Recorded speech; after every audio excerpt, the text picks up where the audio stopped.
Hey kids, it's time to get some SML podcast all up in that.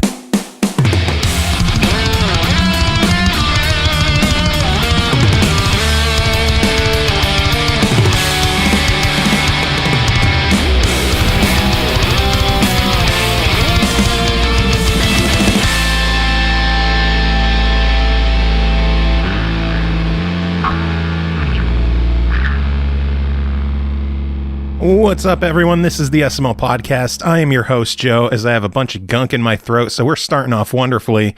Pernell's here. Pernell, how you doing? I'm doing great. I want nothing to do with the gunk in your throat. Weather is great, as it should be. I'm talking to old people over here about basketball and metaphorical life situations. Interesting. Yeah, it's been a weird day for that. Talking to my old senior neighbor. And he started wanting to talk my head off about old classic life incidents and happenstances. And he started asking me about my childhood. And it's like he wanted someone to talk to, and no one's doing that for him at his home. So it ended up working out in my favor because I actually enjoyed the conversation. But it was unexpectedly nice. And also, of course, well, it's not really of course, I actually started up, though it's a slow burn, playing Sonic Mania, finally. Ooh. Not because it's free on PS4, because I actually bought it years ago for that cool statue they gave with it. Yeah, boy, that's an awesome collector edition. It really is. The funny thing is, being a typical collector, it's still in the box, but the entire box is shelved because I like the box itself. Like, what'd you get the collector's edition for? The statue. Where's the statue? In the box. What? Yeah, I didn't want to take it out. It's just, but you know it's in there. But the box is cool, too, and that's enough for me. See, I like having that one out because you could hit the switch on it, and it goes, Sega! You have to put batteries in for that, though, right? It might have batteries already. I don't remember. Oh, if it had batteries inside, those things have exploded by now. Unfortunately. One used and busted collectible. Nice. But so far, it's an interesting little game, though. By the end of the month, I'm going to have to come up with I'm playing it for Rhythm and Pixels Game of the Month. So by the end of the month, I decided I'm going to have to sit down and be like, okay, now that I've played this, the revival of classic Sonic and all of its glory, I can actually talk about how I feel about it compared to quote unquote modern Sonic games, and the fact that I might be one of 20 people on the planet that actually think modern Sonic games can be fun. So it should be a trip. They have their moments, but overall, I don't know. I'm not a fan of the 3D Sonic games.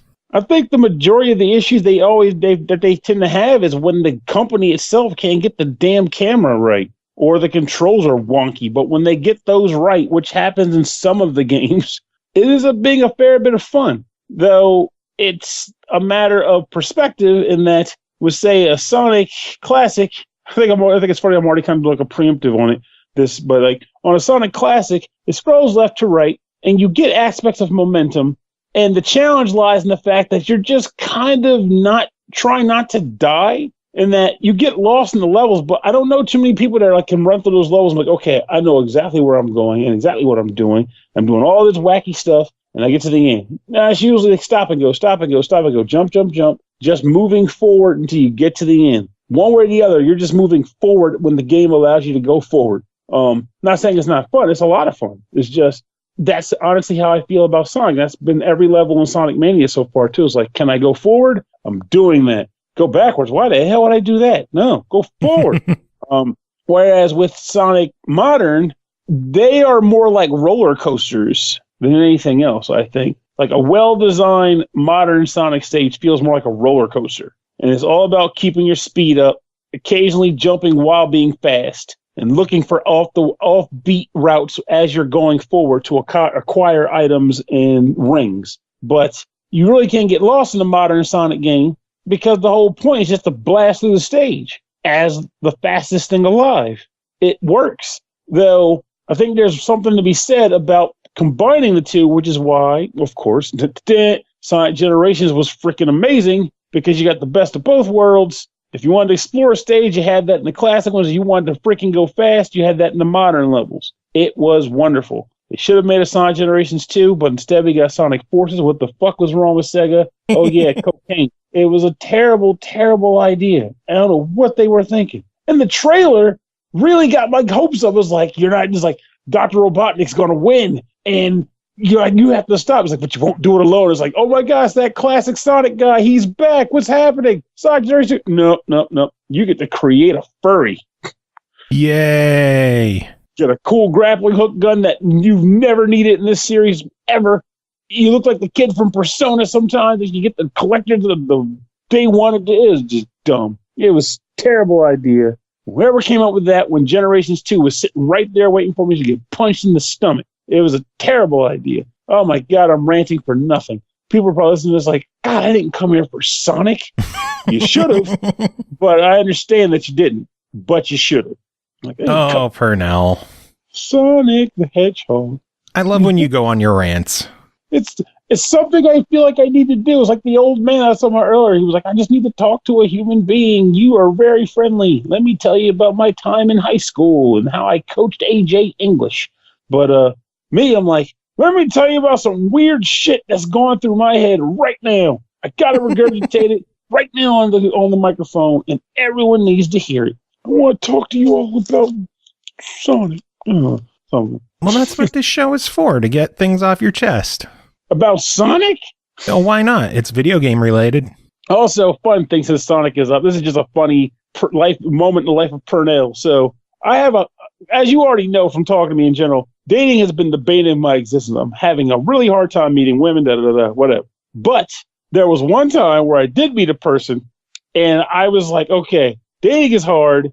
I got to try to make this work as best I can, because I don't feel like going back out there to try to meet somebody else. I met her at a speed dating event. So as you can guess, there wasn't a lot of time for introductions, just blah, blah, blah, blah, blah. Tony, 3 minutes are up. Let's just do something later. So this woman was, hard to say, all over the place a bit. But the thing that actually threw me off, it wasn't the fact that her conversation skills were lacking. It wasn't the fact that she slurped spaghetti all over her freaking face.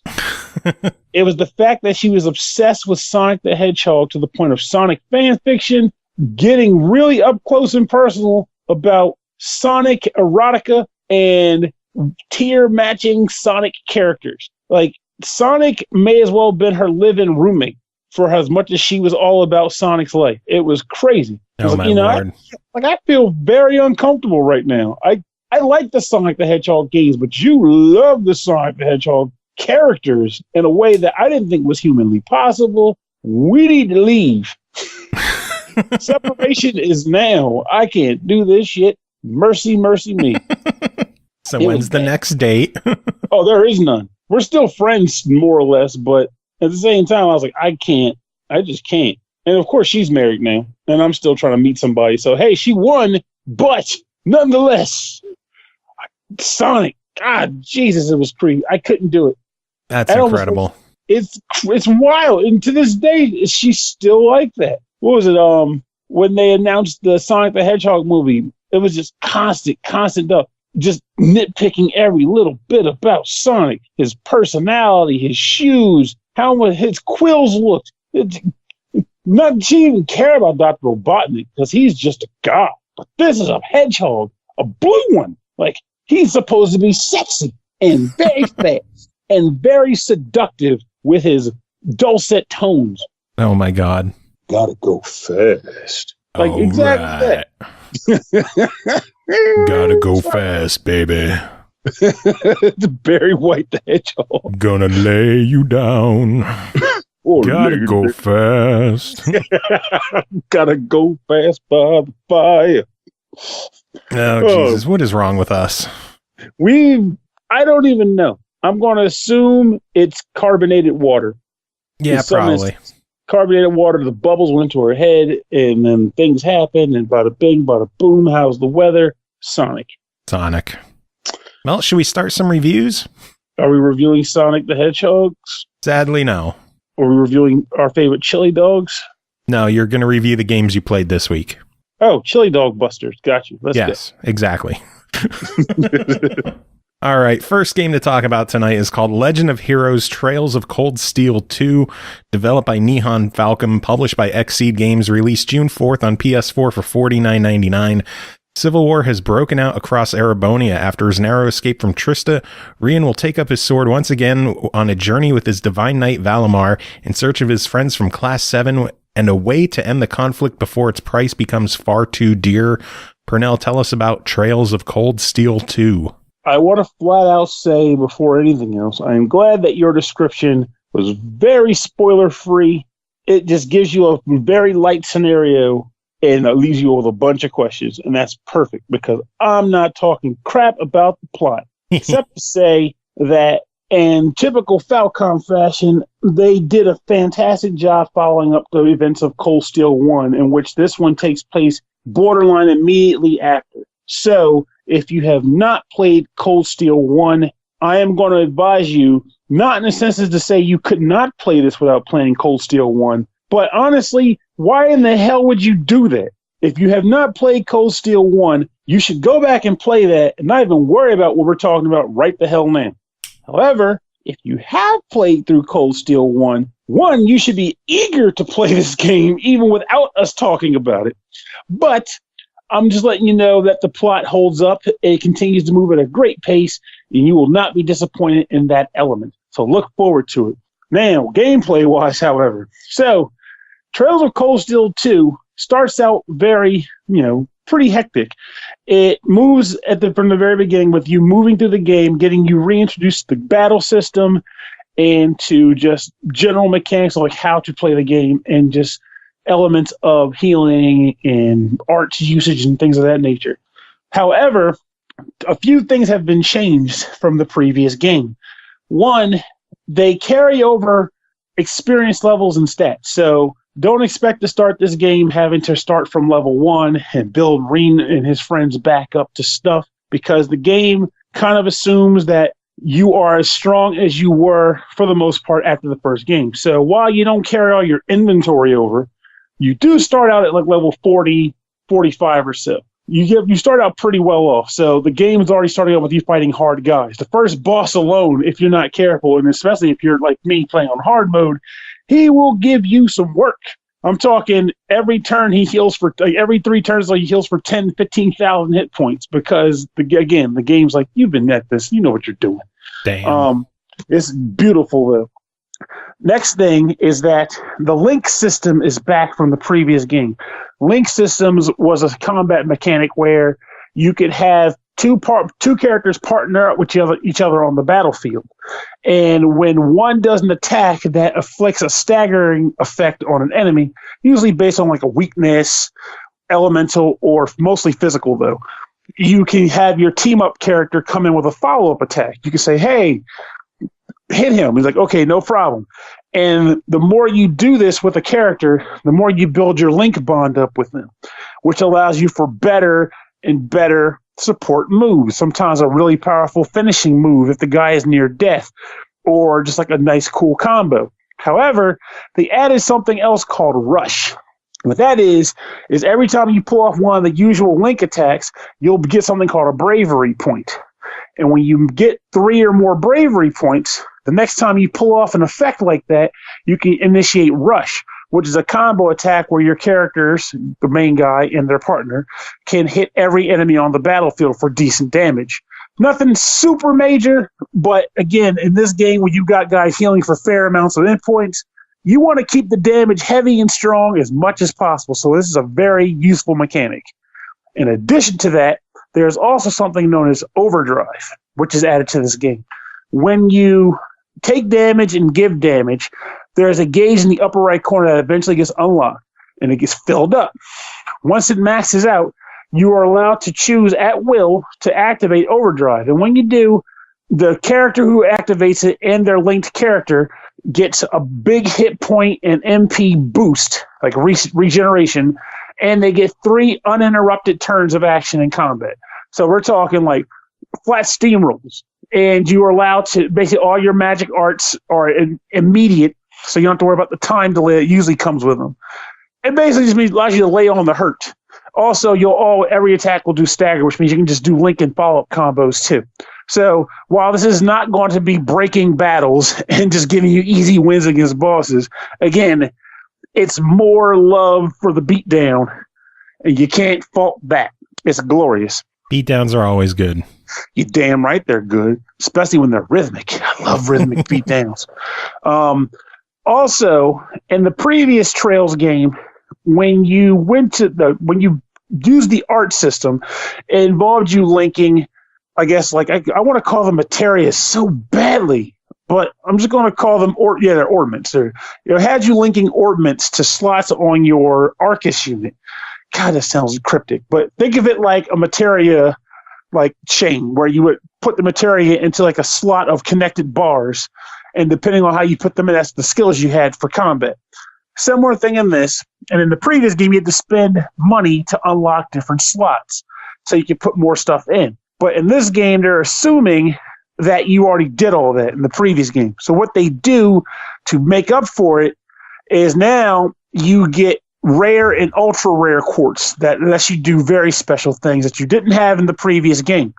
But you can't equip all of those until you upgrade other slots on your Arcus unit so that you can store those more powerful quartz units. So rather than make you reopen up all of your slots, it just has you upgrade those slots to serve a better purpose. So I actually like that quite a bit. They did add one new combat type too.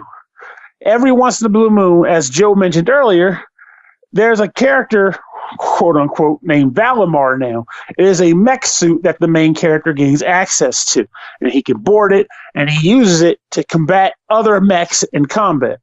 When this battle occurs, what ends up happening is that the mechs kind of go into a sort of stance, a series of stances, and the stances are sort of cues for what type of attack they're going to do or what kind of motion they're going to do.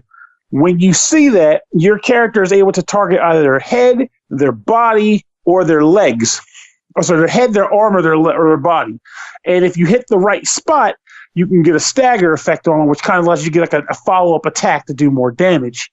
But by the same token, the enemy's kind of watching for what you do, and if you hit them in the wrong way, they can swing around the side and hit you for like a counterattack. So it's almost like a sort of rock, paper, scissors deal. And, of course, as you're doing this, you're also building CP up just like you do in normal combat. And the CP will allow you to do, like, special attacks with Valimar. You'll get more, of course, as you play the game. And as you start coming up across other members of Class 7, they can sort of sub-integrate as a secondary support to Valimar to give you more support options and combat options. So it honestly ends up working out pretty well. The battles aren't exactly the same as the traditional, but it's a nice change of pace. And it doesn't hurt the game in any way. Though, of course, I personally feel like I still prefer normal combat, but it's like Xenogears Light. And I don't hate combat in this game, whereas I hated combat in the mechs and Xenogears. Fight me, I don't care. I hated the mech combat in that game.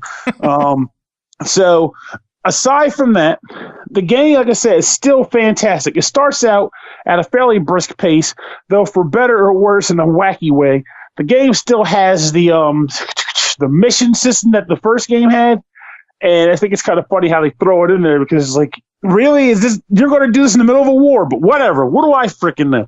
But what happens with the system I'm referring to is that at certain intervals in the game, you will be asked to perform a series of tasks, like missions. I'll say, might be say, hey, go kill this monster that's terrorizing citizens on the highway, or deliver this medicine to the guy down at the flower shop, whatever. And depending on what you do and how well you perform those missions, you'll get rewards in the form of money, sometimes items or new ornaments or whatever. And at the end of every chapter in the game, or act, depending on who you want to say, you will get a score based on how well you did. And for every certain threshold of those score points, you'll go up a rank, and each rank increase will give you a bonus item, again, like an ornament or armor or something like that. So it behooves you to go about trying to complete those missions. And if you manage to get every mission done perfectly, good luck with that, by the way. I believe there's an actual reward for you in that, though I have not pulled it off. Bite me, game, because it will never happen. But if you're that guy, you got an FAQ or something, go knock yourself out. But, oh no, this game is worth, I've been saying it before, I say it on every forum that I can say it on, and I'll say it here too. This series, not just the game I'm reviewing, but this series is the bee's freaking knees. And if you're sleeping on this and you like JRPGs, I don't know what to say to you. This is where it's at. What it's worth, though, people might tell you something like you need to play Trails in the Sky, which was originally released on the PSP and then eventually hit Steam. Some might say you need to play Ao no Kiseki or the Crossbell games, which never even came to frickin' America, so those guys can suck off. But in the end, you only need to play Trails 1 and Trails 2 to appreciate these games. If you play Trails in the Sky, or heaven forbid you found a way to play the other two games I just named, it'll just make the experience exponentially better. But they're not required to experience and enjoy this game series, the Just Trails and the Cold Steel games. They are worth your time. They are spectacular games. Falcom deserves a damn medal for putting them out, and I appreciate I think this is XSEED still, right? Because this is until the third game. Yeah, this one's still XSEED. I am so appreciative of XSEED for having done all of these games, because I've been on board with them since Trails of the Sky came out, and they have not done me wrong this whole time. So you should buy this game. Because not just because I'm saying to, but because you owe it to yourself to have a fantastic JRPG experience and a number of years where we've honestly been kind of light on them. Like, there's been indie ones, but as far as like spectacle games, I'm looking at my shelf, there aren't a ton. There haven't been a lot. So, yeah. And considering that's the case, and for this one to be as good as it is, shoot, this isn't a pity game. This is just a genuinely good game, and you should play it. Awesome. Yes. All right. Awesome. All right. Well, next game to talk about is called Slay the Spire, developed by MegaCrit LLC, published by Humble Bundle, released May 21st on PS4 for $24.99. We fuse card games and roguelikes together to make the best single-player deck builder we could. Craft a unique deck, encounter bizarre creatures, discover relics of immense power, and slay the Spire. Pernell, tell us about it. This is a game that I've been hearing about for quite a while via PC from people who would talk about how great it is. And I would go and look up imagery of it to try to get a handle for what it was. And I was like, it doesn't look all that appealing to me. It didn't really stand out to me on the graphics department and stills and all that. So I never really felt drawn to it. And then it came to console, and I was able to actually play it on a controller in my house. And I can tell you flat out, all of those people knew exactly what the hell they were talking about, and I've been sleeping on a product of great joy. What the hell was I doing? Slay the Spire is a fun, fantastic ride. And it doesn't ride on a narrative, so you don't have to really sit there and process a bunch of information to enjoy the game. You just do it. What the hell is Slay the Spire? Well, I'll tell you. The game starts out with you choosing one of multiple characters. You start with one, you unlock more as you play the game. When you pick a character, they start with a default deck of cards. It's typically pretty small. We're talking like, I want to say 10 cards or so. And you have to choose from a randomly generated assortment of rooms and maps. You have to choose one of 3 starting paths you can take that go up, pretty much like up a tower. And depending on which path you take determines the route in which you'll progress to the tower. And while you progress, you go through a series of rooms. So the first room is typically a monster because it just makes sense to make you fight in the first room. Other rooms might be treasure or merchants or whatever, but I'll get into those in a second. So what happens when you actually play the game? So let's just say you're fighting a monster. The way the game works is that you have, I guess, call them orbs. And orbs work as action currency. So just for first, scratch that, action points. Boom. Simple stuff. You get action points that determines how many actions you can do. And whenever you get some cards pulled, think a hand of 5 cards. Each card denotes an action, and each action costs a certain number of action points. You can use as many actions in one turn as your action points will allow. And you have action that can devote to a series of things. It can be an attack. It can be a spell that can help you depending on who you're using. It could be like, let's say, an effect that could bolster. And the idea is that you want to chain these as best as possible to do as much damage to enemies. Now, sometimes, however, the enemy well, actually, it's not sometimes, all the time, the enemy will choreograph what his next move is going to be. And sometimes he'll be doing an attack, and he'll have a sword in the corner above his head that says this is what he's going to do. Sometimes he'll actually want to do like a buff, or he'll do like a status effect, and there's symbols for all of those things. Now, when this occurs, you might find yourself wanting to not attack, but to defend instead.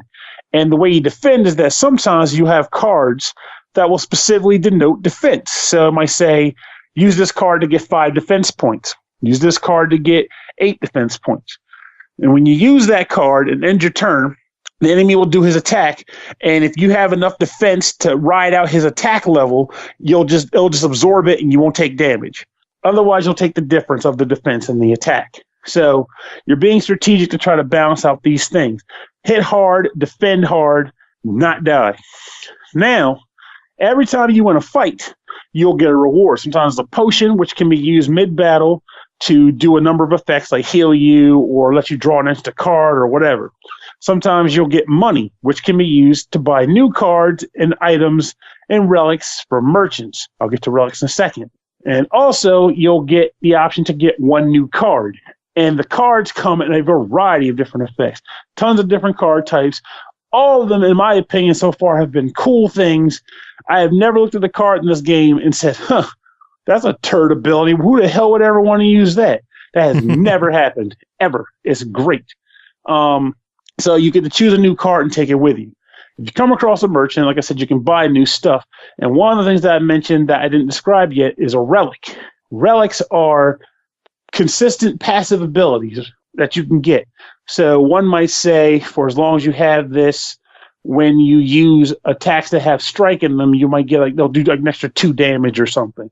Or you might get one that says gain 1 extra action point, but as a result of that, you'll get 2 wound cards added to your deck. And just for the record of stating what they are, wound cards are added to your deck, and they're just dead cards. If you draw them, they can't do anything for you, so they suck. But so when you get them, it's an interesting trade-off, and honestly, I like that effect because I'm like, hey, using the bonus action point, I can do more damage when the cards are right, and I just suck it up when I deal with it when the wound comes up, or whatever. So relics are freaking awesome, and they really have a habit of changing the way your the game's momentum goes. So as you're playing the game, you're just constantly ascending in Spire. Every once in a while, you'll also come across a campfire site. When you're at a campfire site, you get one of 2 options. You can either rest to get a portion of your hit points back, or you can visit a blacksmith, because apparently blacksmiths hang out near fires in a tower. What the hell do I know? And the blacksmith, what he'll do is he'll upgrade one of your cards to an advanced form. Free of charge, it just happens. And honestly, I found that to be an enjoyable aspect of the game too. It was nice to go to the blacksmith and say, okay, cool, I'm here and I have 20 cards. Let's see what all these cards have for an updated ability. And it's pretty awesome because sometimes it can take a card that was only moderately useful and make it extremely useful. Like I had one card that said, you get 2 action points, but it cost me like 1 or 2 action points to use it. But after I upgraded it, it was 2 action points, but it cost me nothing to use it. So just by having it, I got 2 free points. It was glorious. But it ends up being a fantastic system in that regard. At the end of each section of the tower, you'll fight a boss. And the bosses are pretty freaking awesome fights. And early on in the game, do not be surprised they are kicking the snot out of you, because compared to the normal enemies in the tower, they truly are bosses. They usually come with much more hit points. They're more aggressive. And I'm talking like a guy will do, I think I had one guy who did 10 damage 8 times, and my max hit points was 100. It was like, how do you deal with that? The answer is by doing a really good job of managing your cards, because otherwise you will get roasted. But the challenge is not insurmountable, and it is a lot of fun, because when you actually pull off these wins, you genuinely feel like you got a handle on the cards you've been dealt. And one thing worth mentioning for those who might suffer from this, like me, analysis paralysis is not of concern in this game. This is not a game where you get 40 cards and you have to properly shuffle and manage them.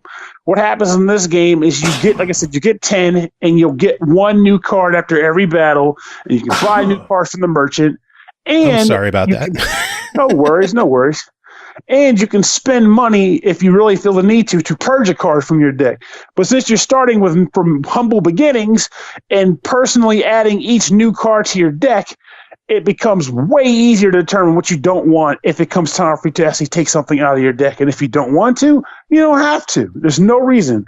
Though sometimes you'll get a card through way of a curse or something where it will be intentionally bad and you'll want to get it out of your deck. So at that time, it's like, hey, thank you for letting me purge this card, merchant, whatever. So, but honestly, this game has proven to be crack. Like, it's good. I booted it up one night just to see, the first night I actually got it, just to see what it was like, thinking, okay, I only want to play for like an hour. I'll resume it later or another day to see what it's like.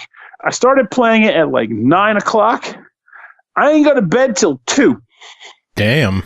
This game is a lot of fun, and time will just fly by while you're playing it. It is a gem. Well, do I even need to ask $25? What do you think? I honestly think it's worth the money. As long as you're content with the idea of, actually, I don't know, investing time in the games you play, this is one that will pay you back in dividends. It is worth the money and is a definite buy title. Man, that's 2 in a row. Tic-tac-toe coming up. I guess we'll find out, because the next game to talk about is called Risk System, developed and published by Newt Industries, released May 14th on Steam for $11.99. High-speed kinetic action, danger is the best offense. Pernell, what do they mean? Well, let me see. So this game has a plot. So I'm sorry to tell you this, Newt and you, but I wasn't paying much attention to the plot. I'm terrible for that when it comes to shmups. It's just who I am. But gameplay-wise, what they mean is, as you play, there's a lot of shooters out there, like say companies like Cave or whatever, and they'll tend to have a thing called people like to call it scratch paint bonuses. And what happens is, if a bullet kind of scrapes by the side of your ship, you'll get bonus points added to your score. It's not a requirement. It's just kind of there if you're obsessed with getting more and more points. However, Risk System decided to make it an actual requirement to gameplay.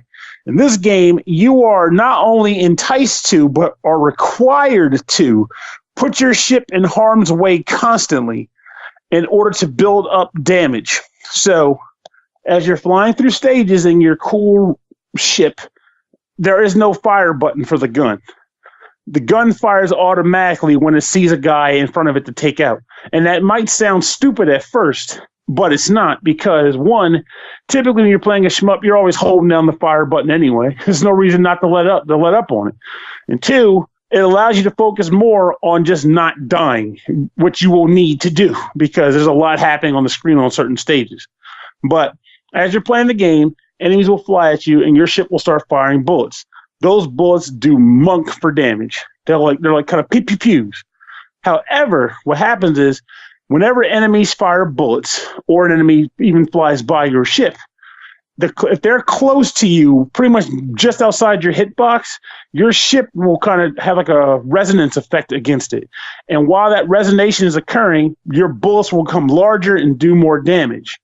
In addition to that, it will boost something called like a barrier reflect gauge or something like that. I can't remember what it was called, like barrier release or barrier reflect.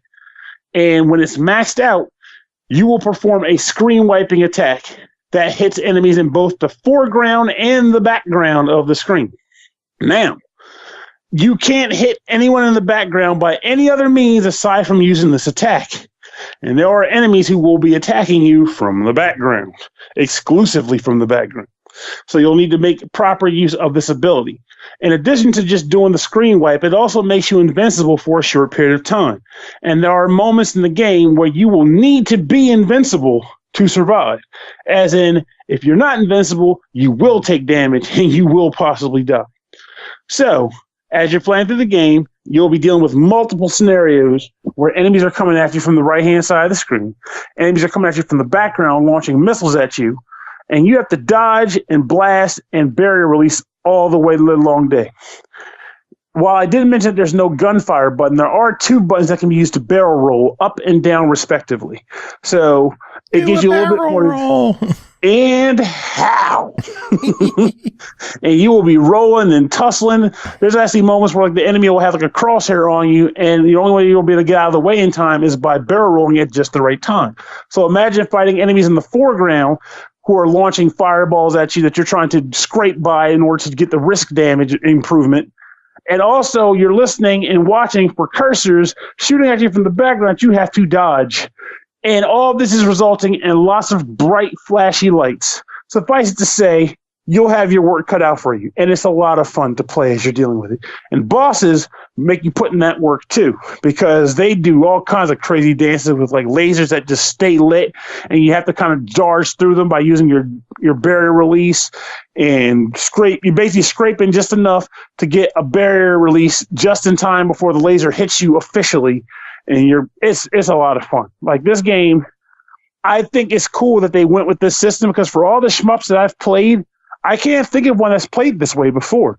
I've seen games where they kind of have as an option, like I said, scratching the paint, but I've never seen one quite like this, where they force you to make use of the invincibility mechanic, and they force you to make use of risk-defying activities. It is a lot of fun. And honestly, it's kind of cool that it came from a studio that up until this game, I had never heard of. It goes to show you that there's a lot of life out there in indie development. Oh, yeah. And sometimes it just needs the means of which to get that out there for people to try. And fingers crossed that they might have console plans for this. Do you know anything? Unfortunately not, but I'm going to wager, just like with a lot of these guys, where if the money comes through so they can get those ports out, maybe. And I can tell you right now, if that happens, I'm on board. Me too, because I will always prefer awesome. console to PC. Yeah, it is great. It's a good game. Music's good. The gameplay is solid, fantastic. And I also like the idea of like the gun, like I said, the gun firing on its own. Because yeah, I get there are games where, like say, Radiant Silvergun, where you have 6 different guns, so you need to have full control over your firearms. But in a lot of shooters, you really aren't doing nothing but holding down fire, even when guys aren't on the screen, because quite frankly, you're just like, well, there's no real incentive for letting off the gun button. So I think it's kind of nice they said, don't worry about that. The pew-pew's on us. You worry about everything else. All right. Well, $12 on Risk System. What do you say? I think this is also a buy. This has been a really easy episode for reviews. Everything I've played has been very nice. Very nice. Borat.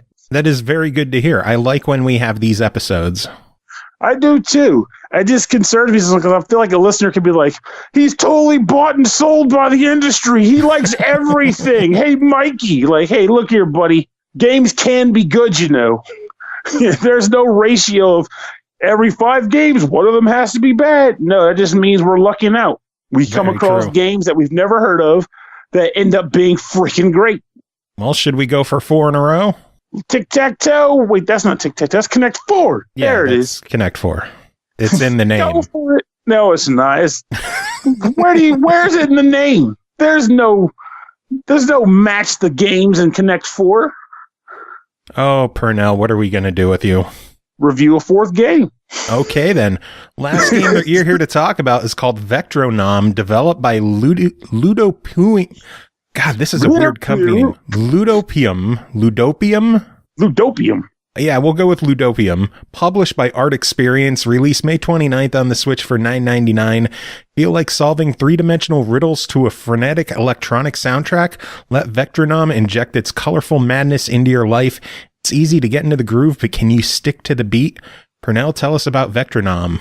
They're not lying about that. It is very easy to get into the game because there's no buttons. It's just maneuvering a square across rectangular landscapes. That's the entire freaking game. And if that was all it was without any nuance, this could probably be a considerably bland title. But fortunately, that is not all this game has. And the added thing that I'm going to mention shortly is worth its weight in gold. So, the gameplay consists of your square maneuvering this landscape. The landscape warps and changes as you play the game. And it's not based on what you do, it's based on what the music does. Because for each stage, there is a track that is playing, and for every beat, something changes, whether the map will shift and warp to make some ledges, it will shift and warp. Sometimes ledges will appear while others will disappear. Sometimes spikes will appear and then disappear, and other such nuances that can occur as you play through the game. What ends up happening is, as you are watching this, you are trying to get a handle on the beat, and then using that beat and your own rhythmic abilities to maneuver your square to the end of the stage. When you get to the end of the stage, the game will then make you redo the previous section with an increased tempo and updated mechanics. So whereas one section might have you, I don't know, just like walking across a set of ledges that are appearing and disappearing, the next time there will be more ledges that are appearing and disappearing, and they'll add some spikes in there.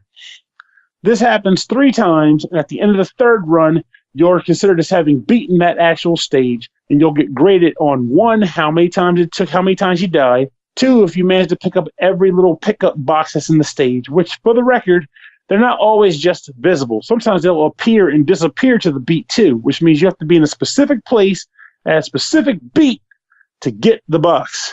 It really screws with you. Trust me on that. And then the last one is your beat proficiency. How on beat were you with every movement you took?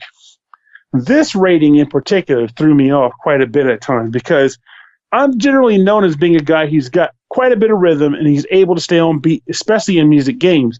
And yet for a while, like I could never deliberately nail that rating at 100%. Never pulled it off. However, it's when I'm not trying to and I'm instead just playing the game that I've nailed 100% beat proficiency on a few stages. And it feels really good when you do. Because I don't expect it, it just happens.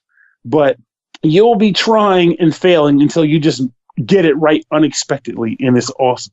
The game takes place over a series of stages. You're able to go back from the main screen and redo stages if you want to go back and try to get the high scores or whatever. Like I mentioned before, there are no retries, all pickups, and 100% beat proficiency. But on the main story run, when you beat a set of stages, you're done, and you have to move forward. There aren't a ton of stages in the game, but the ones that are there feel good to do.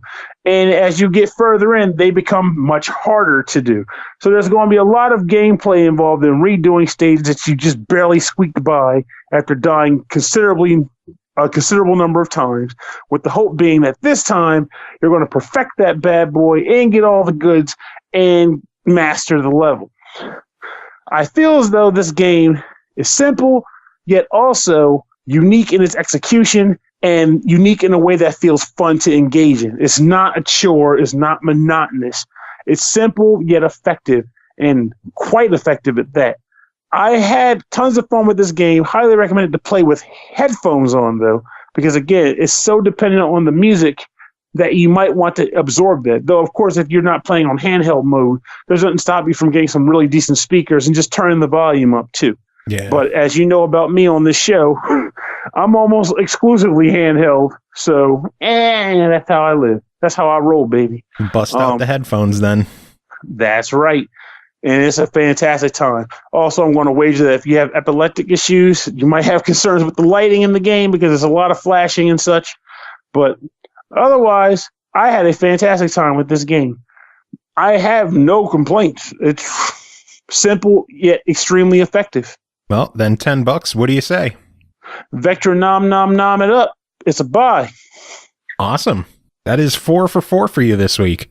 It is, which means next week I got to play something like Grandma Moses' Tiddlywink Adventure and just really sob about it. Yeah, we got to find you something shitty. We do.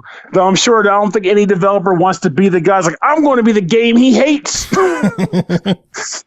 But if you really do feel that way, you're welcome to try. I am all about the attempts. All right. Well, Pernell, always good having you on chatting. Do you have any final words before we move on? I just have to say, now that I made that comment, it makes me wonder. There used to be a place near me that sold pizza, and their moniker for selling that pizza was World's Worst Pizza. Of course, what that meant is that people would show up at the store and go, I got to try this pizza that's supposed to be so bad. Give me some. And they eat the pizza and go, this pizza is actually really good. I want more of it. And it's like, I know, right? And the idea being, of course, that they intentionally marketed a shitty product with the intent being to get you inside to see how bad it could be and then wow you with it. I want a game that does that. I want a game that outright says, this is the worst game you will ever play. Our game sucks. Boom, boom, boom. And then have people go, this is the best game I've ever played. Why was their marketing so terrible? Intentional. I'm just curious to see if it would even work in the video game industry. It might. And we be the ones that initiate. It's like, hey, we heard the SML podcast make that comment. We took them up on the challenge. Play this piece of shit.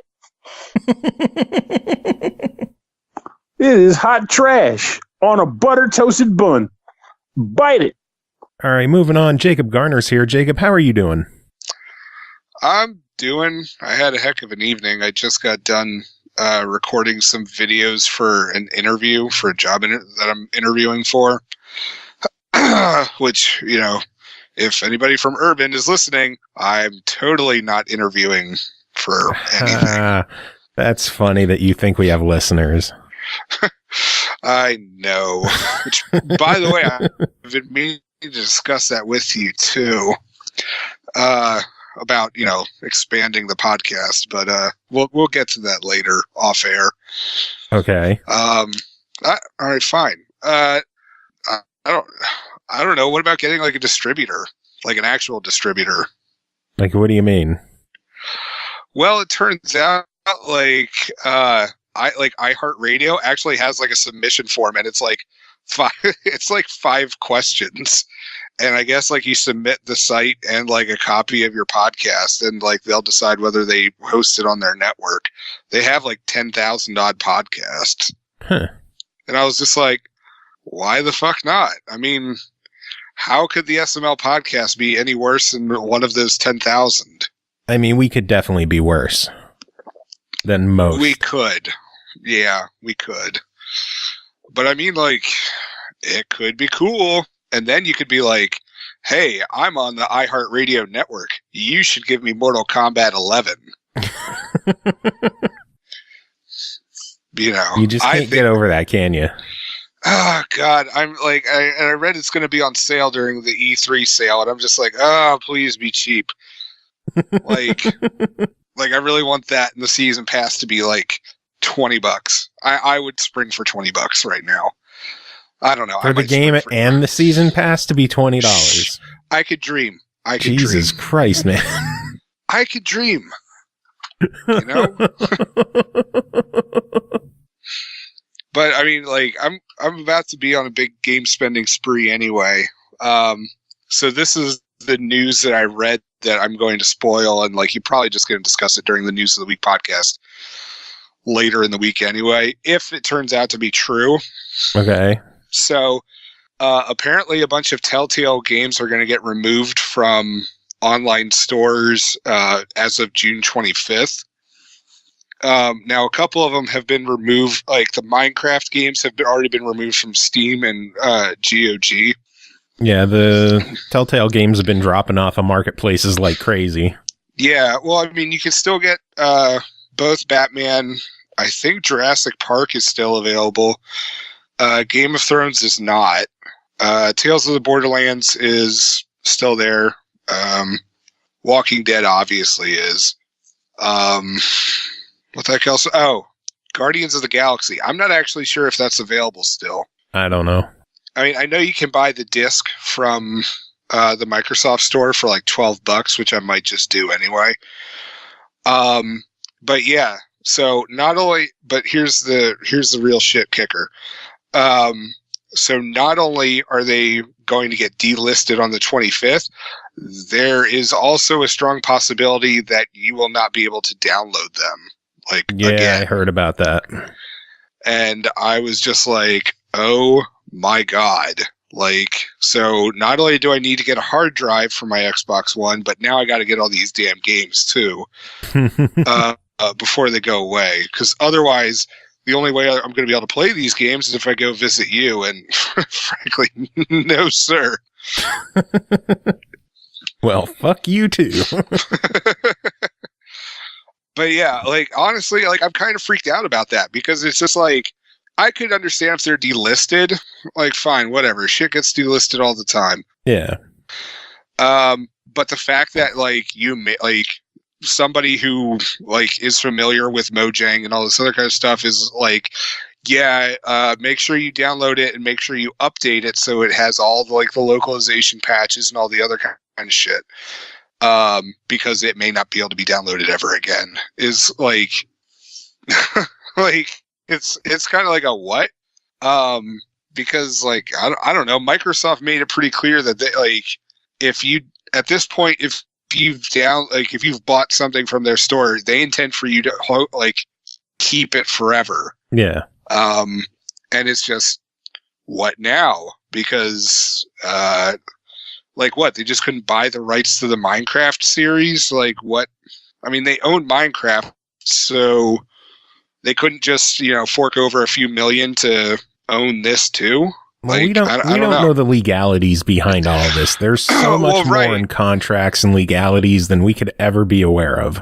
Right, I understand that, but I mean, it's still, I'm kind of surprised that like Microsoft isn't stepping in to at least protect its own IP. Supposedly, 2K Games is trying to figure out how to get Tales from the Borderlands to stay online, because Borderlands 3 is going to include characters from that game. Yeah. So, I don't know. I'm kind of freaked out about that. I don't know. I wouldn't be too worked up about it. They're just games. It's just games, man. Yeah, I know, but then it's like games that you could theoretically never play again, which and it's not so much, again, it's not so much the delisting that bothers me. It's even if you've already bought it, you're not going to be able to download it again. No, I agree that sucks if that's true. Like, yeah, and so then what does it mean, like, if you've bought the physical copy of it? Like, I don't know. Because a lot of those episodic games, there's only like one episode on the disc and the rest are downloaded. Yeah, and so it's just like, again, great. So now I have to go off and get a hard drive for this shit.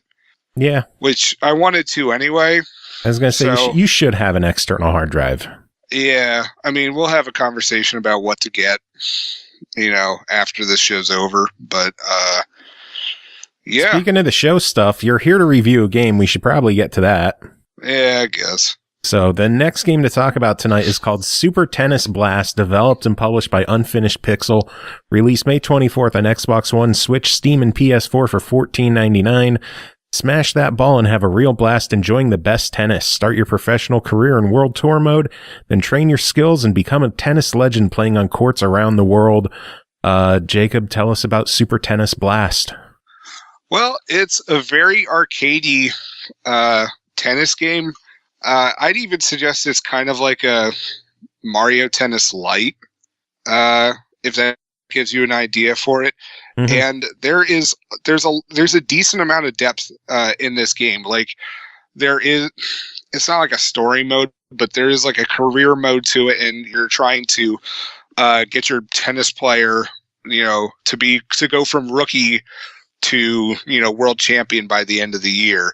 Yeah. So there's that.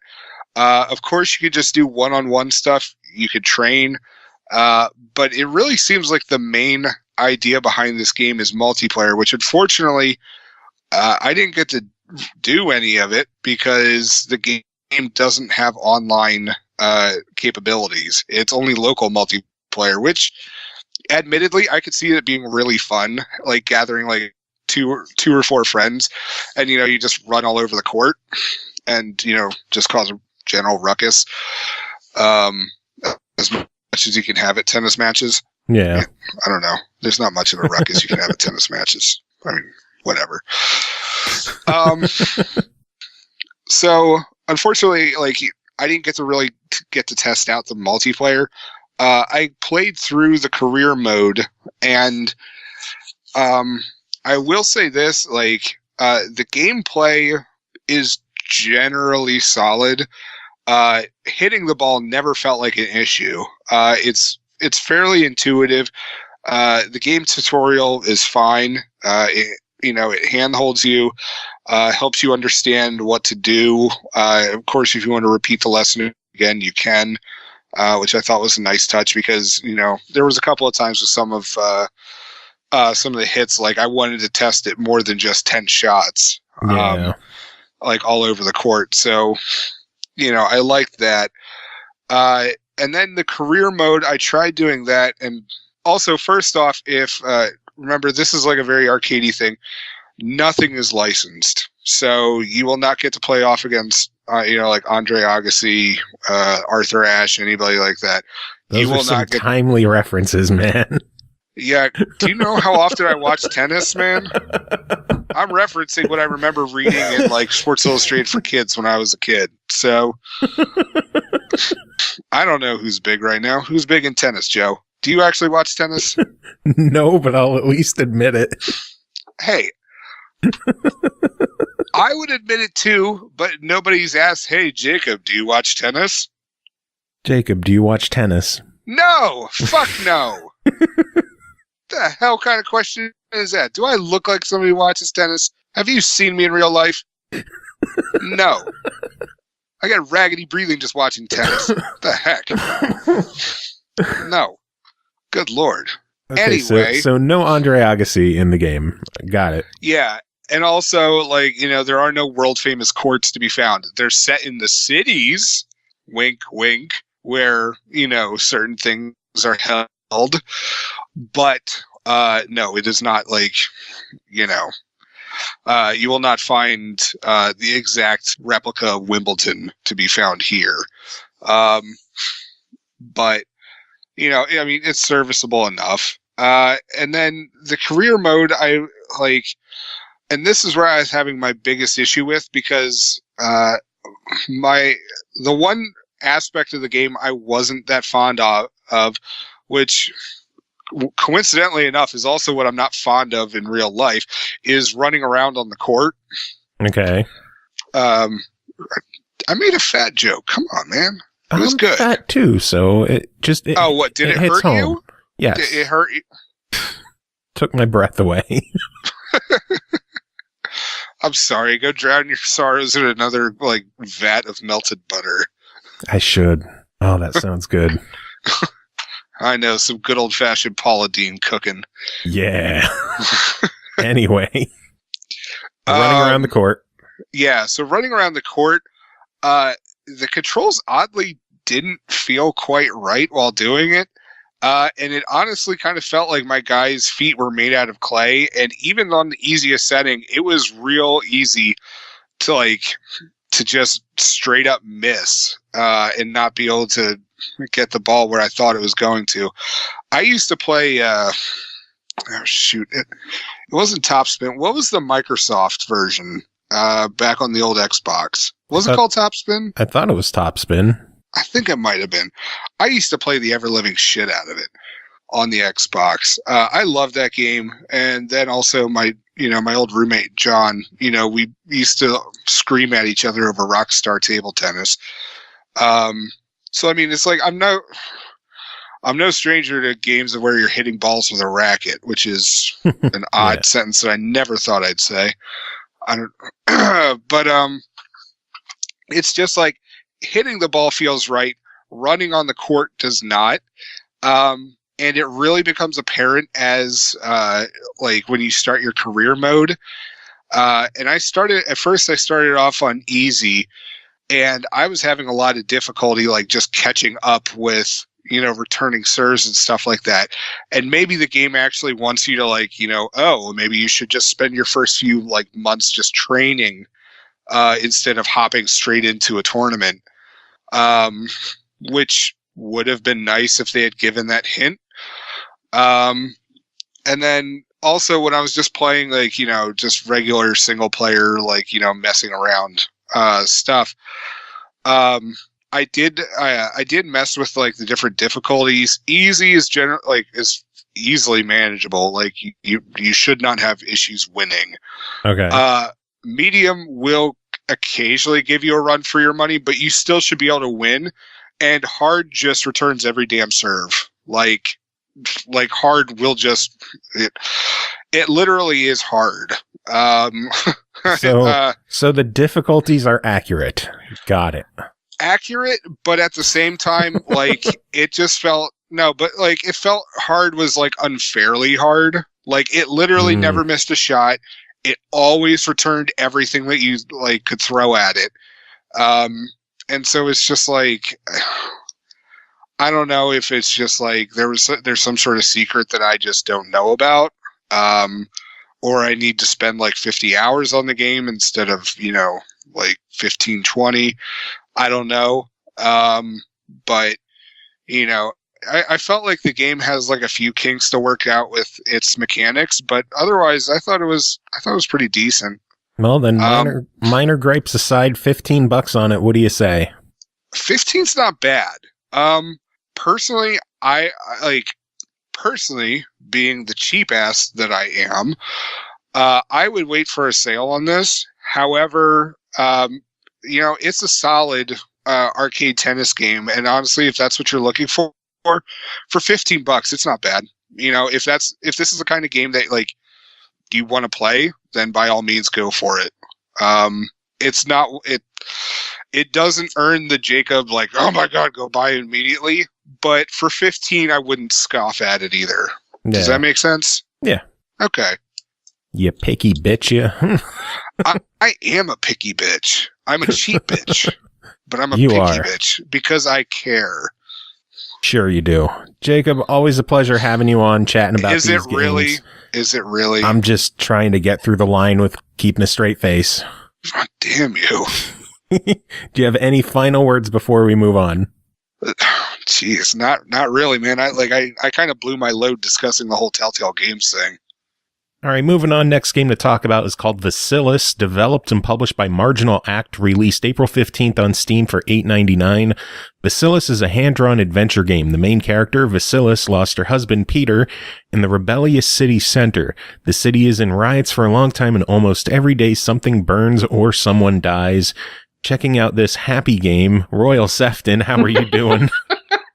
I'm just a ray of friggin' sunshine. How you doing? Yeah, I could tell. The game just seems very happy and very upbeat and friendly.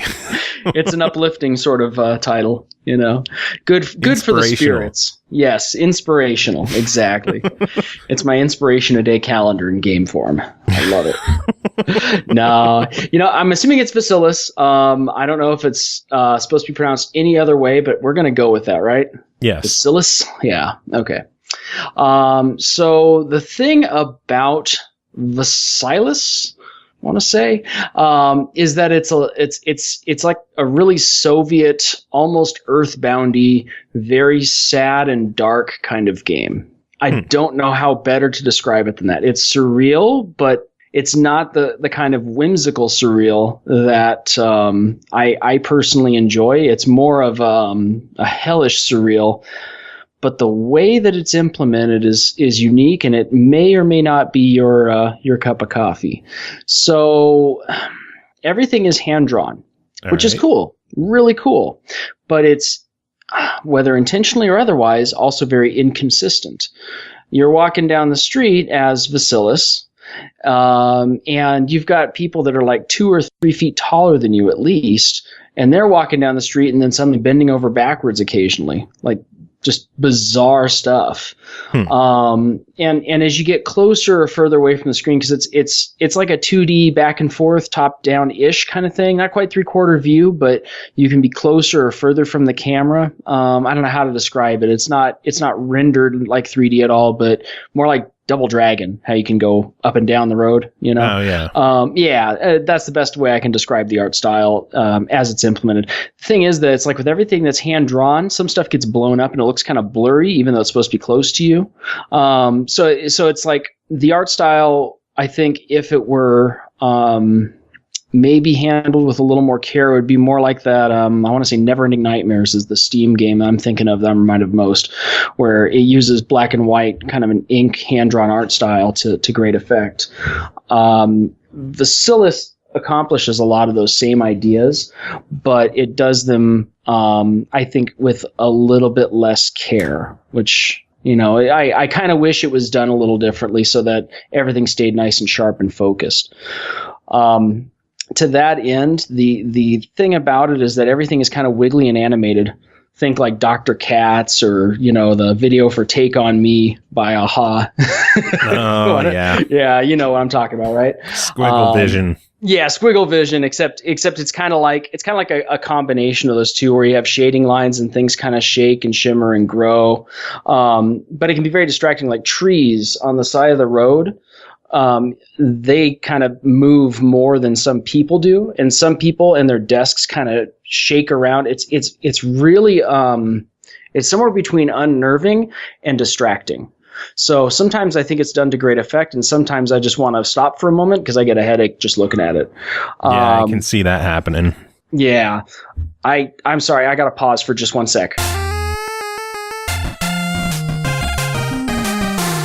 All right, sorry about that. It's all good.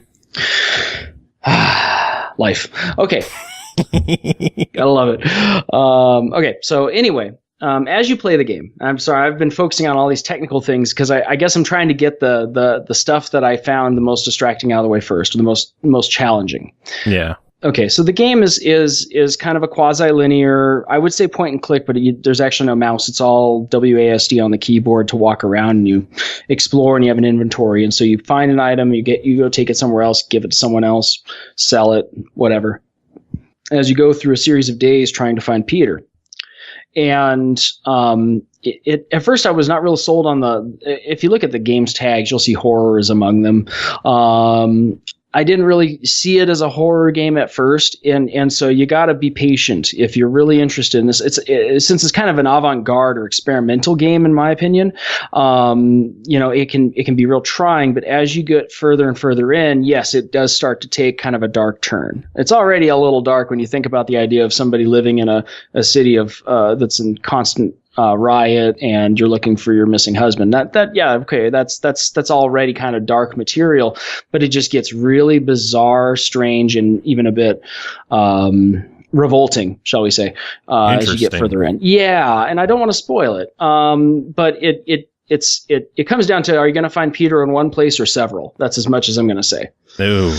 Yeah. So it's an interesting game, and I think that it's definitely going to defy genre a little bit. Like I said, it made me think kind of point and click because you're kind of doing the item fetching quest, but there are so many just bizarre quirks, whether it's the art style or the writing, which seems to have some combination of continuity and translation errors. That's, I don't know. Actually, I think they're almost beneficial to the way the game feels. And just trying to sort out what the hell am I doing here, and why are things always this chaotic? It's a bit of a puzzle game, but it's definitely one of the strangest trips I've been on. In quite a long time as far as games go. That's pretty cool. Yeah. So, I kind of came into it feeling a bit lukewarm. I feel better about it after being patient with it. And that's what I would encourage anybody who's interested in checking this out. Well, then for $8.99, what is your official verdict? So you could probably work through this in an hour or two. But if you're willing to take the time to explore, and like I said, if you're patient with it, and maybe bring a painkiller, because sometimes I don't know, maybe it's just me, the art style and the sort of like combination of things in motion, and then later on it starts to get really warpy, can be a bit trying. If you're willing to stick with it, I think for $9 it's a try it. It's definitely a try it, because it's an interesting and very unique flavor. Awesome. Sounds good. Royal, always a pleasure having you on the show chatting. Do you have any final words before we move on? No. All right, and finally, we're moving on to Chris Taylor. Chris, how are you doing? Hey, doing all right. How was your weekend? Every time we record on Tuesday, I don't remember. Lots of tracking for the Gimmick album. I remember that much. That's good. Yeah, we're a little over halfway done now, I think. How many songs is it looking to be? It's going to be 12 tracks. Nice. But, some of those tracks will contain multiple songs, so... Ooh, medleys? Yeah, that's what we do. But, we like to mix it up and stuff. But, yeah, it's coming together so far. Really excited about it. Do you have any kind of release window in mind yet? We're trying for by the end of summer, having it out at least on Bandcamp. Nice. So yeah, but we don't have we aren't even going to name a date until it's done. Like, you know, it's bad luck to do so. Yes, like when you did a podcast appearance for your album a couple years ago. Like 6 years ago, I think. Something like that. Yeah, that was something of a false start. We thought we'd go with an external, like a studio, and so we started going into the studio, and then like we just racked up a lot of cost really quickly without getting a whole lot done, and then like so we were like, we got to approach this differently, I think. So that's just how that went. But yeah, no, this time we're doing it. It's, you know, we're self-producing, and but it's from the same drummer who recorded that Toe Jam and Earl stuff, and that's what he can capture live. So damn, I think the result of a not live situation is going to be even better. Oh, I'm looking forward to it. Yeah, me too. When it's ready to go, we'll have to play some stuff on the show. Absolutely. And you can introduce it. Ooh. That's what I've always wanted to do. Introduce your own music? I mean, you did it technically last week. That is true. But that was kind of a different thing. For one, it was much faster. True. I'm looking through the list of games that KEMCO has that isn't available on any of the consoles, like just their app games and stuff. Mm-hmm. It's like, I think it's something like, they got like 90 games listed on their site. Holy hell. Yeah. Which is interesting. It's also interesting that they list stuff like Sword of Hope 2, which was a Game Boy game that they came out with back in the 90s, but since it is currently available on 3DS, it does have a listing on their site. Oh, there you go. Yeah. Anyway. Virtual Console on 3DS? Yes, Virtual Console on 3DS. Nice. Mm-hmm. I might have to look that one up. Yeah, Sword of Hope is pretty cool because it's kind of like Shadowgate if it had enemy encounters. So, but it's still one of those things where you choose menus to like go to the next screen kind of thing, and you know, you solve puzzles and all this other stuff. It's just sometimes you have to also fight stuff. Which is good. Fighting is good. Mm-hmm, mm-hmm. Keeps things entertaining. Indeed. Speaking of being entertaining, should we tackle some reviews? Oh yeah, that's what we're here for.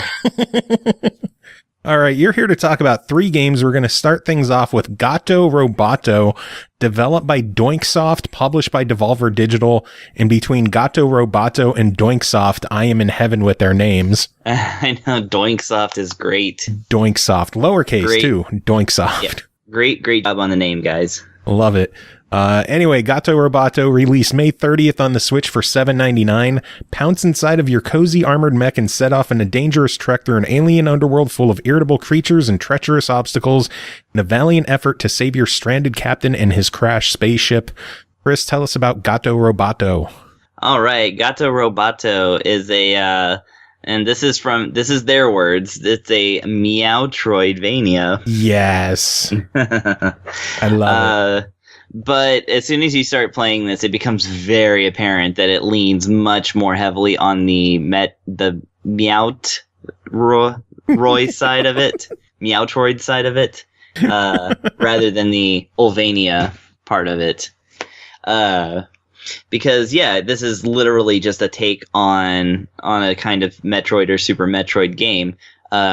You'll recognize things like the missiles and the regular shots and like the shooting bubble doors to open them.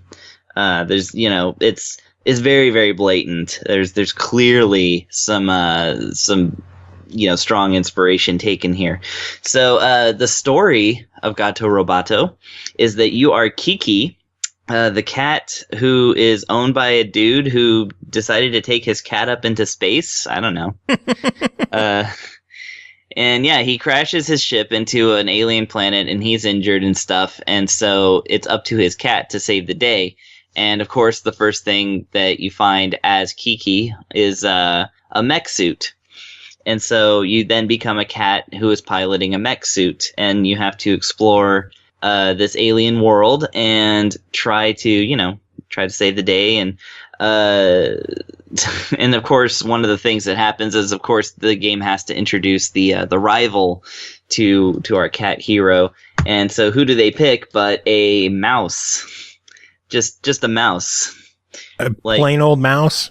Yeah, that also pilots a mech. Oh, okay. I was going to say that we need something a little more than just a mouse. Yeah. And of course, what I love about this game is that the human character speaks in gibberish. It reminds me a lot of Chibi Robo on the GameCube, if anybody remembers that one. Oh, yeah. Yeah. And so, you got the blah, blah, blah, blah, blah, blah, blah. I guess sim speak is another way of saying, human voice gibberish. And but the cat actually, meows, and the mice squeak and stuff, but they actually aren't translated, so it's just meow meow and squeak squeak. So but anyway, so yeah, the game is charming as heck. So what really kind of sets it apart, I suppose, in this thing is that you for one, you're piloting a mech, and you're able to push a button to jump out of the mech and explore as the cat. And the cat by itself, of course, is vulnerable. It can be destroyed in one hit from an enemy, which, of course, the enemies in this game are either Metroid-inspired or just like frogs. Just regular frogs that just jump around and don't actually attack you or anything. All They right. just do damage if you hit them, so you have to destroy them. So there's a little bit of a too cute to kill factor here. But yeah, the cat can actually explore and can climb up walls and can swim in water. And there's a great little cutscene about the cat not wanting to swim in water, but then having to be sort of talked into it, which is great. And then actually, once you unlock a little bit more of the map and, defeat a boss and all this other stuff, then you get into the water and discover that actually there's submarines down there that you can pilot. So that actually sort of turns this game into more of a kind of a Metroid and Blaster Master feeling type of thing. Because you do have to solve puzzles in a weakened state before jumping back in your mech and being able to, take more hits and, actually do, shoot things.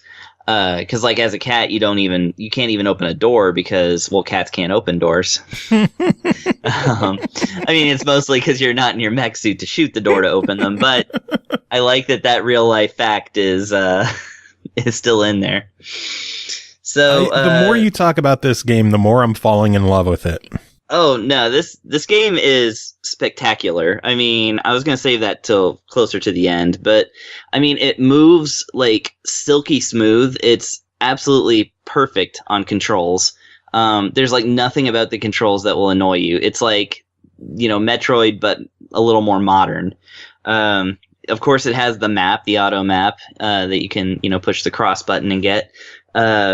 Yeah, it's just and the aesthetics of it, of course, are worth noting because the entire game is done in black and white. There's no actual color in it. However, you can apparently, not apparently, I actually did this. You can change it to different grayscales, and different types of monochrome, but it is essentially a black and white game. Yeah. And then, of course, the soundtrack is really interesting because despite the fact that this is clearly a comedic take on a kind of Metroid style game, the music is very authentic.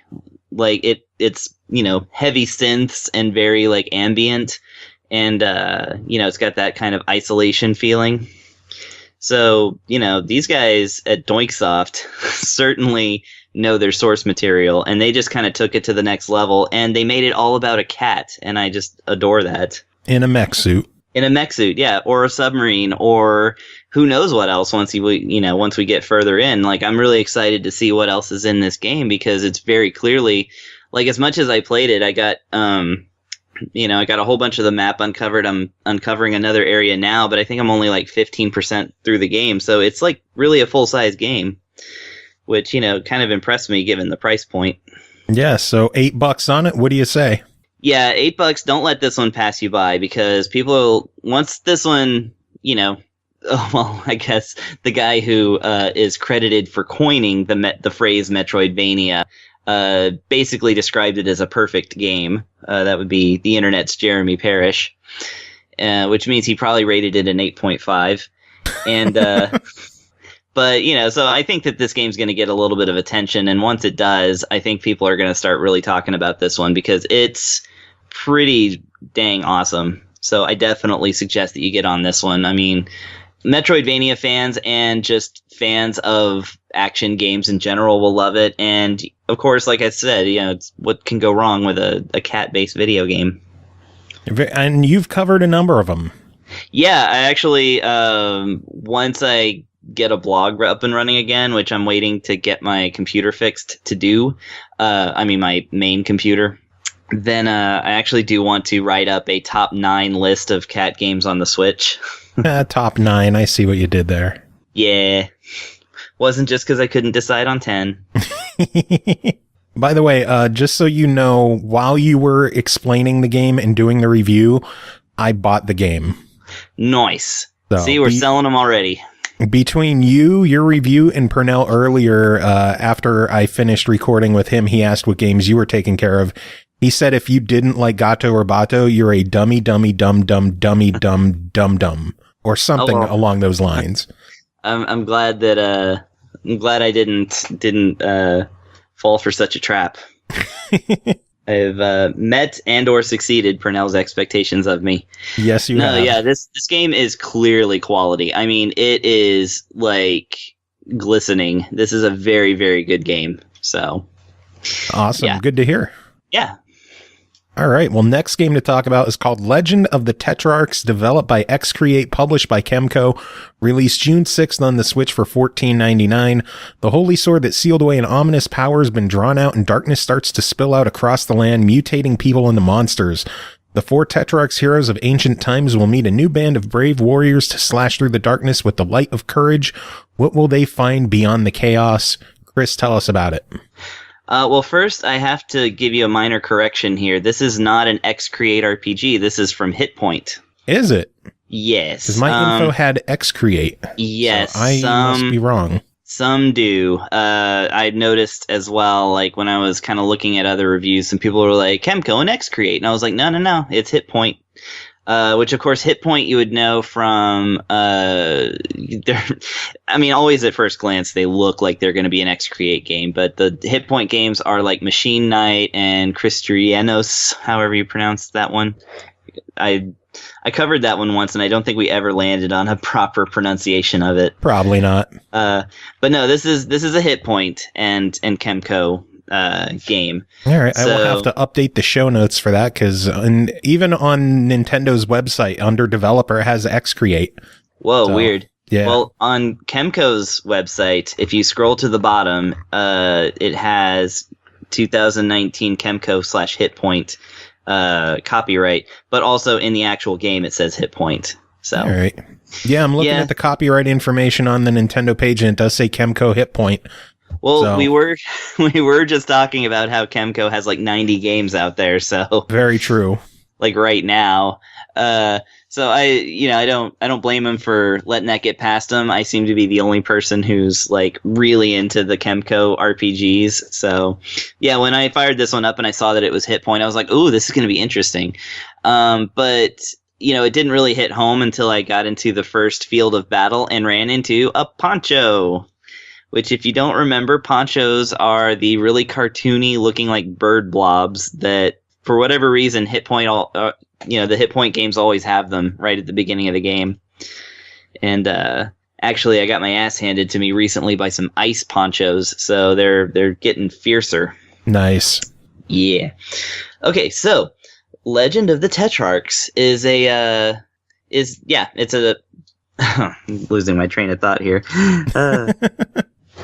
It's an RPG that is in the Hit Point genre. So, Hit Point versus XCreate, they tend to, whereas XCreate kind of like they make their games, they have like a template, and like their games typically follow the same patterns, but they usually improve upon the formula in some way. Like they add in some kind of stat building thing. They're all about stat building, all about item collecting and, so on and so forth. Usually limited to just 4 characters and how they interact. Like that's 90% of the, 90% of the usual X-Create games, actually. Like Sephiroth Stories changes it up a little bit. And of course, they have that, I think Frane's Dragon Odyssey is like completely different too.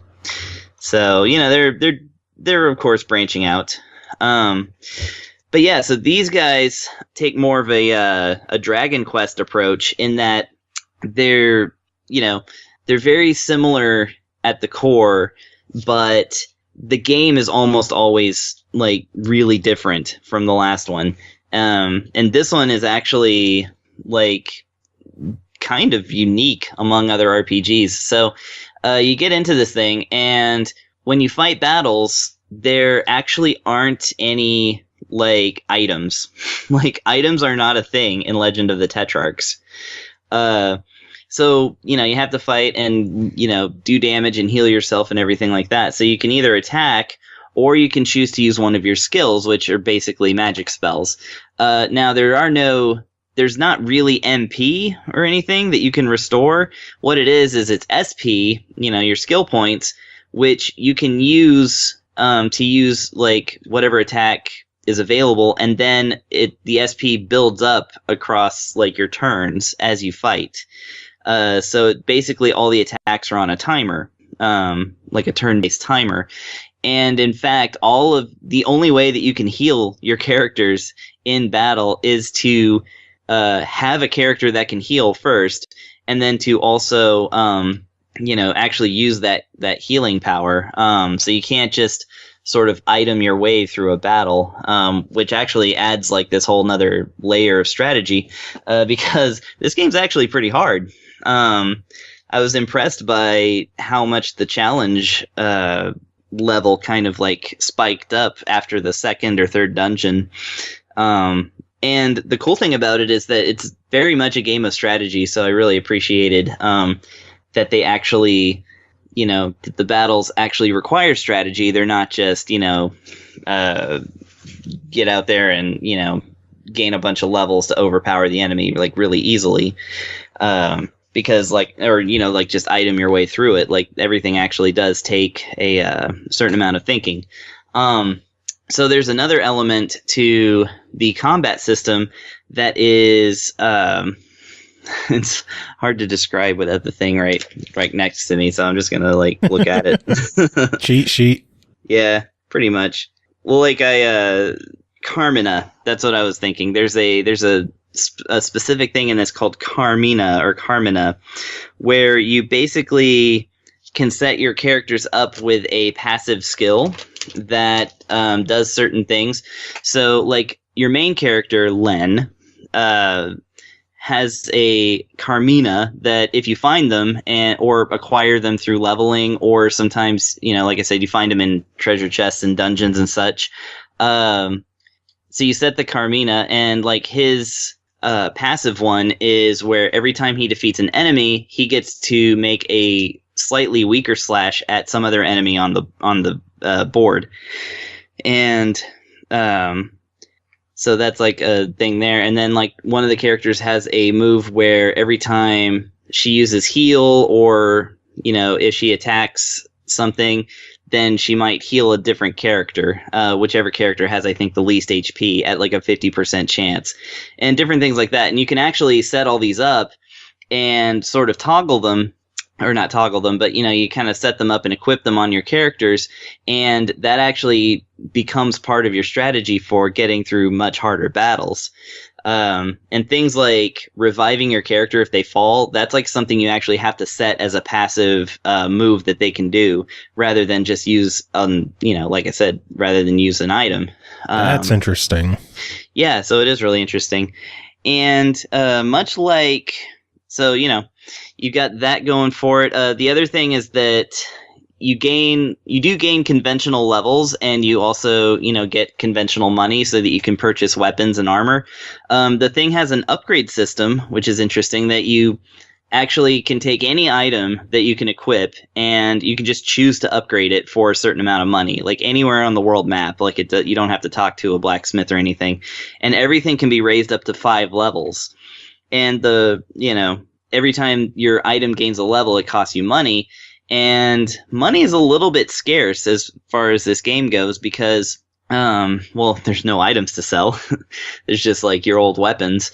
And when you fight enemies, like there's not a whole lot of gold that drops either. So what the main source of income is for you in this game is actually fulfilling quests, which are, like side quests that are sort of story-based. There's always a story-based quest, but then it's things like, destroy a certain amount of enemies, and then you basically get like this big amount of bonus cash. One is use a certain move 20 times, and, you get a whole bunch of money that way. And those are actually a really interesting driver too.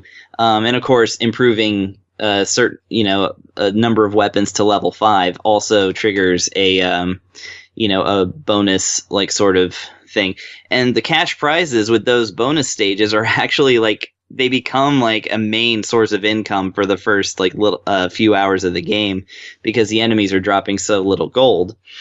And so, it all becomes about upgrading your characters and like setting them up and sort of building the machine, as it were, sort of like building an engine to fight these battles. And, like I said, these battles get epic. Like there's, multi-part bosses and, bosses with minions that if you don't defeat them in the correct order, the boss will revive them, and then you have to kind of start over. And those are the worst. Yeah, there's a couple of them in this game. It reminded me a lot of Chrono Trigger in that sense. But the interface, of course, is more like Dragon Quest in that, you just have your menu at the bottom with your character portraits, and then, the enemies up on the screen. So I'll get more into like the look and feel of the game. So it's very much a 16-bit look, very intentionally, because the menus are all in like HD, like text and everything like that, but the characters are actually like, blocky pixel guys. Yeah. Which is pretty fun. And then the enemies are, made of sprites, and they're animated. And they actually look really good in this game, like versus even other stuff that Hit Point's done. This is multiple steps beyond what they've done with like, Machine Knight or Cristorino. And then I really, really love the music. Like, I don't know who they got to compose this thing, but like the songs are very authentically, like it sounds to me like something from the Sega CD or Saturn era of RPGs. Nice. Like not quite hugely orchestral, but very catchy. And like, I don't know, I just really, really enjoy it. And the story is also really good. And this is a thing I noticed with Hit Point. It's like, you have like, so with an X-Create KEMCO RPG, you might have you always have your 4 characters, and they always interact in some way. Usually the way that they set apart characters is that they have some kind of quirk or some kind of like maybe one-dimensional like character trait that comes up from time to time. But what I like about the Hit Point games, and particularly this one, is that it's more about the way the characters interact with each other and like building levels of trust and like things like that. And the way that this game deals with its story is also really interesting, because it's the Tetrarchs are this like these heroes that came before and saved the world, and then got ascended to like deity like status. So they've got all this like super mega power. They're basically on New Game Plus, Nice. And your guys are just these like annoying people that are following them around because one of them went rogue and burned up their village. So, your character Len is just kind of a brat that like, is following around the noble Lloyd, which actually the character names some of them are really silly, because like the great hero that the game keeps talking about, and he's on the title screen and all this other stuff, the game has a lot to do with him, and he's one of the original heroes, and his name is Lloyd. It's like the great Lloyd. And the king of the underworld's name is Jess. Okay. Just Jess, like a girl you met at college or something. Nice. And yeah, it's just, I just thought that was kind of funny. Like, they have a couple of names that are just like these epic titles, and then the name is just really plain. And it's not done for laughs. It's just the way they did it. And then, yeah, the game like gets into politics and stuff, like, because these deity-like heroes have ascended to the firmament, and, you know, they hang out with like basically other godlike and angel-like beings. And then like the people down on the surface are like, you know, they have their own things, and they have like political alliances and stuff. And the game does a great job in the story of like unfolding all this stuff. And I found myself really drawn to it. It's not just about, oh, this guy's a bad guy and we got to go take him down. It's like, this guy's a bad guy and he did this thing, and we're trying not to get in the hero's way while the heroes are trying to investigate why he's doing this, because they knew him as a good guy. And then, you know, then we find out that there's like this other guy maybe pulling the strings, or maybe it's vice versa. It's just like really well written in that sense. And I really like that it has an interesting story on top of this interesting gameplay. And actually, back to the gameplay for a second. One thing that I do like about this game, because I probably made the battle system sound a little harrowing. The cool thing about this game to me is that in regular battles and all this other stuff, there is no manual recovery. That is to say, every single time you win a fight, everything's back to 100%. So you don't ever have to like heal yourself. You don't ever have to like, that's one thing that I had to get used to in this game, is that you don't have to backtrack to go heal yourself or replenish items, because there are no items to use. And every time your character leaves the battle, they are at 100%. So they don't have to do it. You don't have to do anything else. Just walk, keep going. I like when games do that. Yeah, and that's I was clearly not used to it. And it was really funny too, because like the first couple of inns you run into, like you can pay to stay at the inn, and I don't know what the reason for that is, but they're extremely expensive, so I just haven't. So I don't know. But yeah, Legend of the Tetrarchs, it's I really, really enjoyed this one. I actually think this is the best one KEMCO and Hit Point have put out so far. And they haven't put out a lot on like Switch. I don't know what they've been doing for Xbox or PS4, but like I know they've been doing 3DS type stuff, and I always like their games, but this one is actually like, I'm really gonna knuckle down and like beat this one, I think, because I'm really interested in the story and I really enjoy the battle system. Nice. Well, overall, $15 on it. What do you say? Yeah, $15 if you are curious about KEMCO RPGs, and it, you're looking at them and there's just this like, intimidating amount of them out there.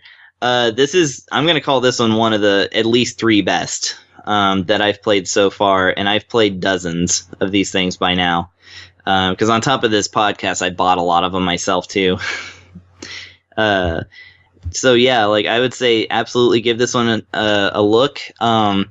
It's going to be, it's a little different from what your conventional JRPG might be, but I think everything that they do differently is for a reason, and I think that it actually makes the game more engaging, I would say. So yeah, $15, absolutely worth it. Awesome. Sounds good. Yeah. One final game to talk about tonight is called Arcade Archives Buta-san, developed and published by Hamster, released May 16th on the Switch for $7.99. Buta-san is an action game that was released from Jellicoe in 1987. Players try to survive while throwing time bombs at each other. Can you survive the gauntlet of 100 fellow pigs to become the champion pig? Chris, are you the champion pig? Maybe, I don't know. Guess it depends on how many quarters I dump in. Yeah, Buta-san. I forgot that it's a Jellicoe game. That's pretty interesting. I thought it was like Irem or something. But yeah, so Buta-san, which of course translates to Mr. Pig, is obviously. There's actually not a whole lot to say about it. It's a game where you run around a field as a pig, and there are bombs on the ground, and you pick up those bombs and throw them at the other pigs until you're the last pig. And each of the bombs that are on the ground are basically numbered, and so when you pick one up, the timer starts going down. So the idea is to kind of throw it at the other pig and hope that they get in the blast radius by the time the thing hits 0. Or if you're fast enough, which this game actually moves really fast, I'm kind of impressed.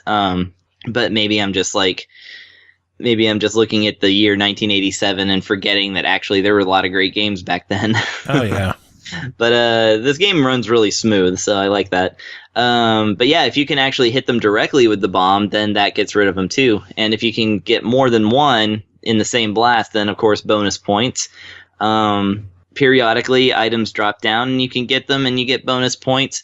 The game is very, it's very Japanese looking. All the pigs do like old anime faces and things like that, which is great. And the funny thing is about the pigs is that the way that you tell your player pig apart from the other pigs is that they're naked, but you're wearing boxer shorts. Okay. So, yeah. So you're overdressed for the party, I suppose. And then there's a couple of other things like there are power-ups that you can get, such as a backpack, which allows you to hold 2 bombs. So if you throw the one bomb, then the other bomb appears in your hand at the number at which you picked it up. So it's not like the bomb in your backpack's going to blow up or anything like that. That's good. My favorite power-up is the armor, which allows you to take 1 hit before you lose a life. But the armor is a dinosaur suit. Like, clearly a dinosaur suit, like your face is sticking out of it. I don't know. Now, the 80s one thing were weird, kids. The 80s were weird. Dig it. I don't know. I think now is weird, too. True. It's just, different weird. Yeah, different weird. This is classic weird, though, which is great. So yeah, you get 3 lives in which to meet your goals, and of course, if you lose your 3 lives, you just have to pop in a continue, and you start off at the same stage that you just left. Like I said, it's stage based, so you essentially have 3 lives in which to beat the stage. But if you keep beating stages, obviously you rack up more score, and the idea is to try and clear it without getting any kind of game over. I like that they give you 3 chances there. The other thing is that every few levels, there is a bonus level, which is still running around the field, but this time you're actually just using the bomb-throwing button to hit pigs as they come out of holes in the ground. So it's basically whack-a-mole. Like, occasionally a gold, silver, or red pig will come out, and you bop them for even more points, and, it's just for score, but it's a nice addition. Yeah, so a couple of things. I guess the game appears to be 2-player, but I couldn't figure out how to get it to get into that mode. I might have to look, but I think that in 2-player mode, it's just switching players rather than having them both on the screen at the same time. Not too sure about that one, but the game purports to be 2-player anyway. The one thing about this port in particular, like, with Hamster and everything, is that they did, of course, provide an accurate emulation of this game with all the, quality of life options that you'd come to expect from Hamster, such as difficulty, extra lives, and things like that, being able to be adjusted, and sound, and borders, and all that great stuff. The one thing they didn't do is make an English version.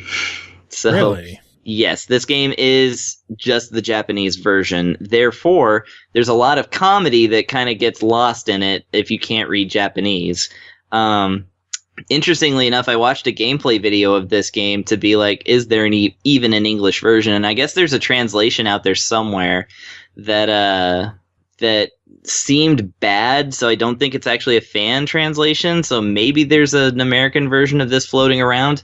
But apart from key things, you can play the game. All the text in Japanese is just for flavor. Mm-hmm. So all the menus are in English and such, and there's not much to say in the game. So, but yeah, there's a lot of like meet the pigs, and like it actually gives you a description of each different colored pig, and like some of them have like sunglasses, and one of them is clearly like a sporty guy, and they just have like these different characters.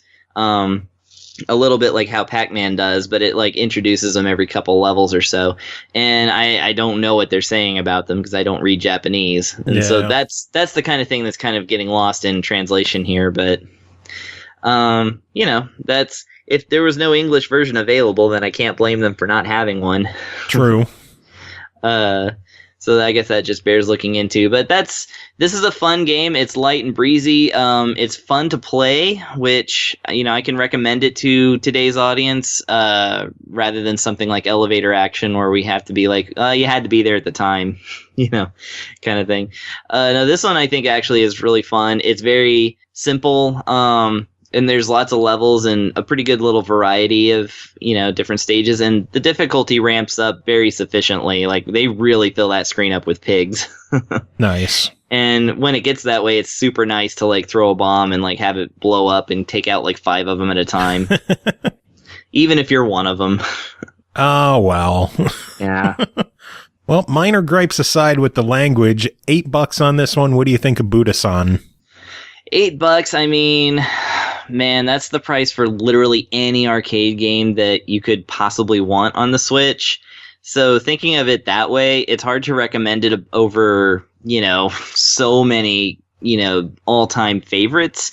I think that this game has an audience. I just am not sure what that audience is. However, if you do decide to take the plunge and get this game, I definitely think that it's a very good one. So I do recommend it. I'm just, it's just thinking of all the great stuff Hamster's put out there. I'm trying to picture the one who's chomping at the bits for Buta-san. True. I was excited about it, though, so maybe it's me. You were the one. They found their audience. I'll tell you what, if you want to get up there in the world rankings, this one's pretty empty so far. I played it a little bit in caravan mode, and I actually was like, oh, I'm actually getting really close to ranking. Nice. So there you go. If you want to be the master of an arcade game that no one else is playing, pick up Buta-san today. Be the champion pig. Yes, be the champion pig. Oh, man. Well, that is it for this episode. A lot of games to talk about. This has been a busy one. So thanks again to Pernell for coming on. Thanks to Royal and for Jacob for coming on. Chris, thank you as always for being here. Thank you, Joe. Music, we're going to play a couple more songs from the 1UP's new album because I'm loving it and listening to it a lot, so I want to play more of it. And I guess that is it. Chris, do you have any final words to end the show? I think it's be the champion pig.